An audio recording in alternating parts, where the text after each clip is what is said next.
როგორ შეიძლება 72 წლის ქალს თავს სამი ვაჟკაცი დაესწრეს, სამი პოლიციელი, ასეთი პოლიციელი როგორ უნდა იყო, რომ მოხუცი კაცია თუ ბაბუა თუ ბებია, იმას თავს დაესწრე, წაიყვანო, ჩააჯინო და იმით შენ მენდლები მიიღო თუ ორდენები.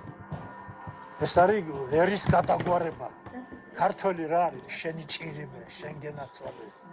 მეგრულები რო იძახიან, გამგოლვაფირო. ახლა გენაცვალე. სანურად ვიტყვით მიშგულად ახსნი.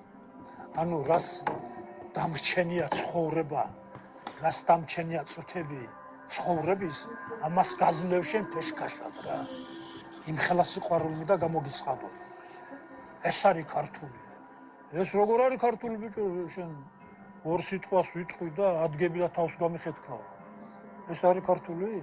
1,5 ნახევარი წავიდა, დარჩენილია რა.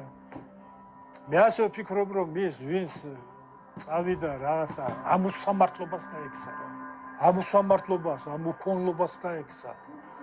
როგორ კაცო მე ქუჩაში გავიდე და დამესხან თავი გამიტეხონ კაცო, ჩემი სიტყვის გულისათვის? სად არის ერი? როდის გავიღუძებთ აბა? ყველაფერი დამთავრდა და თუ ყველაფერი განადგურდა და მოისპო მერე გინდ გაიღვიძე და გინდა რა რაც გინდა ისკენ.